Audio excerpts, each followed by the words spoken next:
สู่เขาห่างหายกันไปเมินตักกันมาถามแต่เนื้อขยักหันบ้านเป็นหลวงแปลงแรกไปจะได้พ่องสู่เขานี่ก็นักแกเนาะซอดหูซอดหันเหมือนกันตักซอดหูซอดหันเหมือนกันตักปะขยักไปพอก็จะปาไปพอนี่นะเจ้าเนี่ยเข้าเตอร์มีไฟไฮโซหรูหรา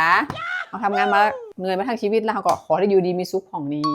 พ่อบ้านหลังกีดหลังน้อยเขาก็ต้องแปลงแบบเข้าเตอร์เก็บหัวนักๆได้เก็บหัวไม่หักเจ้าลิ้นจักเก็บหัวเนาะแล้วก็ตู้เก็บของ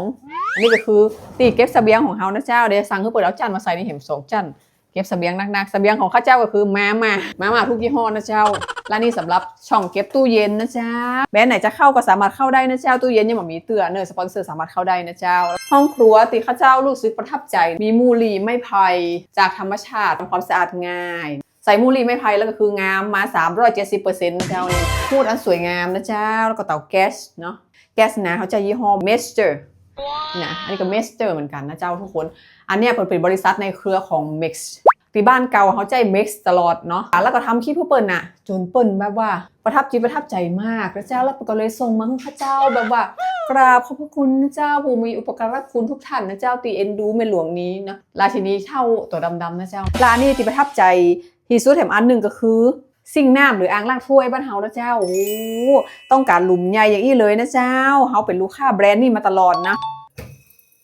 โอ้เฮาลืมเปิดปั๊มน้ำขวดตีปากกีดก็ได้นะขวดนมละอ่อนก็ล่างได้ถ้าปั๊มน้ำแห้งแล้วนี่หลุมนี่จะลึกขนาดลึกลงไปตั้งหลุมแล้วก็กว้างตัวนี้พอนี่ชุดม่านน้ำตกนี่เละหัวก๊อกน้ำนี่นะหัวก๊อกน้ำสเตนเลสมีหลายหัวนี่จอกเสียดอะไรนี่เขาล่างผลไม้อย่างนี้ไม่นอเขาก็แช่น้ำนี่เลยเขาต้องเอากระมังหลายแกนมาใส่ที่นี่อย่างกะแล้วก็มีเขียงเพื่อเฮาพร้อมเขียงนี่เปิดจะแปลงมาพอดีกับช่องนี่พอดีนะเขาสามารถเลื่อนไปซ้ายไปขวาก็ได้เขาอะกกจิ้นกักเรียบร้อยเขาก็ล่างอันนี้เรียบร้อยเนาะแล้วเขาก็เอานี่มาตีเสด็จน้ำทุกคน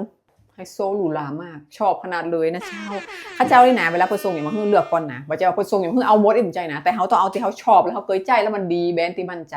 แต่อันเนี้ยคือใจมาเมินแบบหลาย10 ปีแล้วเนาะแต่บ้านหลังเก่าแล้วอ่างล้างจานตัวเนี้ยกำลังออกมาใหม่เนาะแล้วมันเป็นสีเกรย์สีเทาอย่างเงี้ยมันงามเนาะไม่รู้ก็เลือกเอามาใส่บ้านหลังนี้เลยนะเจ้าแล้วก็ขอบคุณเมกนะเจ้าแบรนด์เมกแล้วก็สเมกนะเจ้าแล้วก็เมสเตอร์นะเป็นแบรนด์ปีน้องกันเนาะแบรนด์ในเครือกันนะเจ้าขอจบการอวดบ้านเพียงเท่าอี้เจ้า